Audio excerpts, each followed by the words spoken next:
বর্তমানে intermittent fasting নিয়ে চারদিকে অনেক আলোচনা হয়, কিন্তু এর যথাযথ কৌশল, প্রয়োজনীয় নিয়মকানুন না জানার কারণে অনেকেই প্রয়োজনীয় ফল পাচ্ছেন না। আবার অনেক ক্ষেত্রে ভুলভাবে ফাস্টিং করে নিজের বডির ক্ষতি করতেছেন।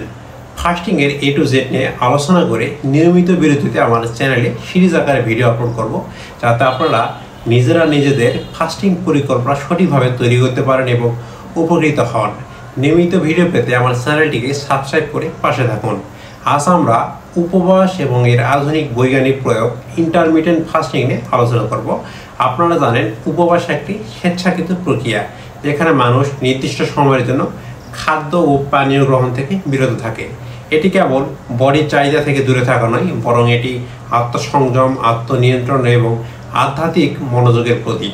উপবাস শব্দটি সংস্কৃত উপ অর্থাৎ নিকট এবং বাস অর্থাৎ বাস করা, এই দুটি শব্দ থেকে এসেছে, যার অর্থ দাঁড়ায় ঈশ্বরের নিকট থাকা। ধর্মীয় দৃষ্টিকোণ থেকে ফাস্টিং যেমন মনকে শুদ্ধ করে পবিত্র চিন্তায় নিবিষ্ট করার একটি উপাসনা, তেমনি স্বাস্থ্যবিজ্ঞানের দৃষ্টিতে এটি দেহের বিপাক্রিয়ায় পরিবর্তন আনে, হজমতন্ত্রকে বিশ্রাম দেয় এবং টক্সিন অপসারণ ও কোষ পুনর্গঠনে সহায়তা করে। এই প্রাচীন ধারণার বৈজ্ঞানিক ভিত্তি নিয়েই আধুনিক যুগে জনপ্রিয় হয়েছে ইন্টারমিটেন্ট ফাস্টিং। এটি আসলে কোনো প্রথাগত ডায়েট নয়, বরং এটি একটি খাওয়ার সময়সূচি বা ইটিং প্যাটার্ন, যার মূল আলোচ্য বিষয় হলো কি খাচ্ছি, তার চেয়ে বেশি গুরুত্বপূর্ণ হলো কখন খাচ্ছি। এই পদ্ধতিতে নির্দিষ্ট সময়ে উপবাসে থাকার ফলে বডির ইনসুলিনের মাত্রা কমে আসে, বডি শক্তির জন্য সঞ্চিত ফ্যাট ব্যবহার করতে শুরু করে এবং সবচেয়ে গুরুত্বপূর্ণ হলো অটোফেজ নামক একটি প্রক্রিয়া সক্রিয় হয়, যা কোষকে পরিষ্কার ও পুনর্গঠন করে। ইন্টারমিটেন্ট ফাস্টিংয়ের মূল লক্ষ্য হলো বডির বিপাক্রিয়া নিয়ন্ত্রণ করা, ইনসুলিন সেন্সিটিভিটি বৃদ্ধি করা এবং প্রদাহ কমানো। গবেষণায় দেখা গেছে এটি শুধু ওজন নিয়ন্ত্রণেই নয়, বরং ডায়াবেটিস, উচ্চ রক্তচাপ এবং হার্ট ডিজিজ প্রতিরোধেও সহায়তা করে। আমরা এখন ইন্টারমিটেন্ট ফাস্টিং এবং সাধারণ উপবাসের মধ্যকার মূল পার্থক্যগুলো নিয়ে আলোচনা করব। দুটো পদ্ধতি খাদ্য গ্রহণ থেকে বিরত থাকার মনে হলেও তাদের উদ্দেশ্য এবং ব্যবহারের ক্ষেত্র সম্পূর্ণ আলাদা। সাধারণ উপবাস মূলত ধর্মীয়, আধ্যাত্মিক এবং মানসিক সংযমের প্রতীক। একজন মানুষ যখন উপবাস করেন, তখন তিনি ঈশ্বরের নিকটে থাকার অনুভূতি লাভ করেন এবং এর মাধ্যমে আত্মশুদ্ধি, আত্মনিয়ন্ত্রণ এবং পাপ মোচনের মতো মানসিক ও নৈতিক উন্নতি চান। অন্যদিকে ইন্টারমিটেন্ট ফাস্টিং সম্পূর্ণভাবে একটি বৈজ্ঞানিক এবং স্বাস্থ্য নির্ভর পদ্ধতি। এর লক্ষ্য আধ্যাত্মিক নয়, বরং শারীরিক ও বিপাকীয় স্বাস্থ্যের উন্নয়ন। ইন্টারমিটেন্ট ফাস্টিংয়ের প্রধান কাজ হলো বডির মেটাবলিজমকে নিয়ন্ত্রণ করা, ইনসুলিনের ভারসাম্য ফিরিয়ে আনা, সঞ্চিত ফ্যাট বার্নিং প্রক্রিয়াকে বাড়িয়ে দেওয়া এবং অটোফেজিকে সক্রিয় করা। দ্বিতীয়ত, এদের সময়সূচি ও প্রয়োগে পার্থক্য আছে। উপবাস সাধারণত ধর্মীয় দিন বা বিশেষ উপলক্ষে পালন করা হয় এবং এর সময়সীমা ঐতিহ্য বা ধর্মীয় বিধানের উপর নির্ভর করে, কিন্তু ইন্টারমিটেন্ট ফাস্টিং হলো একটি দৈনন্দিন অভ্যাসের অংশ, যা একটি নির্দিষ্ট সময়সূচি মেনে চলে। একটি জনপ্রিয় ইন্টারমিটেন্ট ফাস্টিং প্যাটার্ন হলো 16:8 প্যাটার্ন, অর্থাৎ এই প্যাটার্নে 16 ঘন্টা না খেয়ে থাকতে হয় এবং 8 ঘন্টার মধ্যে প্রয়োজনীয় খাদ্য গ্রহণ করতে হয়। তৃতীয়ত, সবচেয়ে বড় পার্থক্য হলো কি গ্রহণ করা যাবে।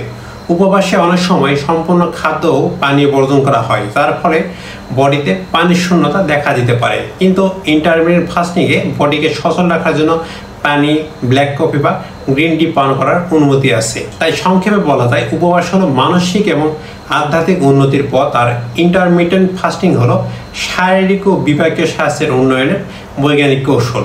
এই দুটোকে গুলিয়ে ফেললে চলবে না।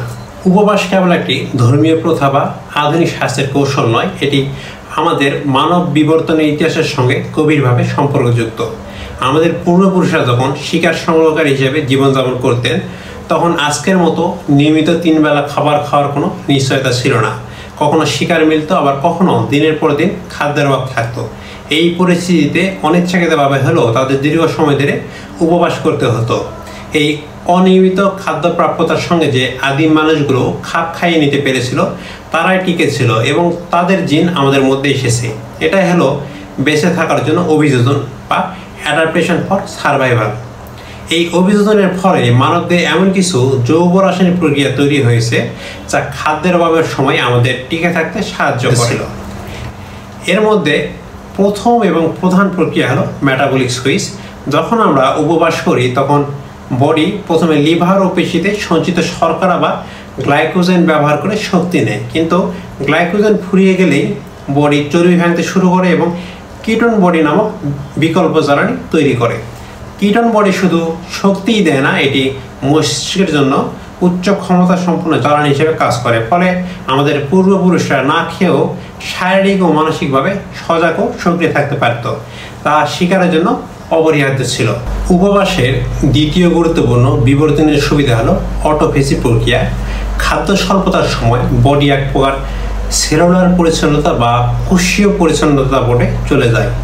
এই প্রক্রিয়ায় দুর্বল বা ক্ষতিগ্রস্ত কোষীয় উপাদানগুলো ভেঙে ফেলা হয় এবং নতুন স্বাস্থ্যকর কোষ গঠনের জন্য পুনর্ব্যবহার করা হয়।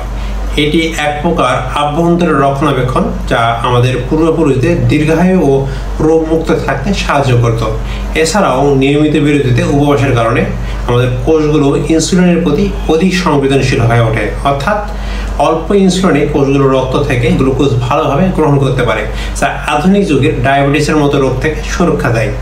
সহজ কথায় আমাদের বডি হাজার বছর ধরে বিবর্তনের মাধ্যমে উপবাসের জন্য উপযুক্ত হয়েছে। আধুনিক জীবনে আমাদের ঘন ঘন খাবার খাওয়ার অভ্যাসটি আমাদের বডির এই প্রাকৃতিক শক্তিশালী প্রক্রিয়াগুলোকে বাধাগ্রস্ত করে। আর এই কারণেই ইন্টারমিটেন্ট ফাস্টিং এর মতো পদ্ধতিগুলো এত জনপ্রিয়, কারণ এটি আমাদের বডিকে তার প্রাচীন ও পরিচিত যৌগ রীতি অনুযায়ী কাজ করতে দেয়। অতএব উপবাস হলো আমাদের বিবর্তনের সময় গড়ে ওঠা একটি স্বাভাবিক যৌগ প্রতিরক্ষা ও শক্তি ব্যবস্থাপনার পদ্ধতি, যা আজও আমাদের বডিতে সক্রিয়ভাবে বিদ্যমান। এখন আমরা উপবাস বা ফাস্টিং এর আধুনিক ইতিহাস নিয়ে আলোচনা করব। আপনারা জানেন ধর্মীয় প্রথা হিসাবে উপবাস হাজার বছর ধরে প্রচলিত, কিন্তু এটি যখন বৈজ্ঞানিক ও চিকিৎসাগত গুরুত্ব পেল তখনই শুরু হলো এর আধুনিক যাত্রা, যা মূলত 19 এবং 20 শতাব্দীতে শুরু হয়। এই সময় চিকিৎসক এবং বিজ্ঞানীরা প্রথম লক্ষ্য করেন যে নির্দিষ্ট সময় খাদ্য গ্রহণ থেকে বিরত থাকলে বডির বিপাক, হরমোন, ওজন এবং রোগ প্রতিরোধ ব্যবস্থায় গুরুত্বপূর্ণ ইতিবাচক পরিবর্তন আসে। ফাস্টিং এর আধুনিক যুগের প্রথম দিকের প্রচারকদের মধ্যে অন্যতম ছিলেন ডক্টর এডওয়ার্ড ডিউ। 1900 সালের গোড়ার দিকে তিনি তার দ্য নো ব্রেকফাস্ট প্ল্যান বইয়ে উপবাসের স্বাস্থ্যগত সুবিধাগুলো তুলে ধরেন। এরপর 1900 ও 1970-এর দশকে থেরাপিউটিক ফাস্টিং বা চিকিৎসাগত উপবাস একটি পদ্ধতি হিসাবে জনপ্রিয়তা পেতে শুরু করে। বিশেষ করে ওবেসিটি, হাইপারটেনশন এবং ডায়াবেটিস নিয়ন্ত্রণে এটি ব্যবহৃত হতে থাকে। এই সময়ে সোভিয়েত ইউনিয়নে ডক্টর ইউরি নিকোলেভ মানসিক রোগীদের চিকিৎসায় উপবাস ব্যবহার করে উল্লেখযোগ্য ফলাফল প্রকাশ করেন। তবে উপবাসের আধুনিক ধারণা সবচেয়ে বড় পরিবর্তন আসে 21 শতাব্দীতে। এই সময় ইন্টারমিটেন্ট ফাস্টিং বৈজ্ঞানিক গবেষণার মাধ্যমে বিশ্বব্যাপী আলোচিত ও জনপ্রিয় হয়। ডক্টর জেসন ফাং এবং ডক্টর ভ্যাল্টার লংয়ের মতো গবেষকরা প্রমাণ করেন যে নিয়মিত ফাস্টিং শুধু ওজন কমায় না, বরং এটি ইনসুলিন সেন্সিটিভিটি বাড়ায়, প্রদাহ কমায় এবং সবচেয়ে গুরুত্বপূর্ণ হলো কোষীয় পরিচ্ছন্নতার প্রক্রিয়া অটোফেজি সক্রিয় করে। এই প্রক্রিয়াগুলো দীর্ঘায়ুতে সহায়তা করে। সুতরাং আজ উপবাস বা ফাস্টিং কেবল আর ধর্মীয় আচার নয়, এটি এখন আধুনিক চিকিৎসা ও পুষ্টি বিজ্ঞানের একটি স্বীকৃত পদ্ধতি। এটি এখন ওজন নিয়ন্ত্রণ, বিপাকীয় রোগ প্রতিরোধ এবং কোষীয় পুনর্গঠন কৌশল হিসেবে বিশ্বজুড়ে গবেষণার কেন্দ্রে রয়েছে। এটি হলো প্রাচীন এক প্রথার আধুনিক বৈজ্ঞানিক রূপান্তরের ইতিহাস।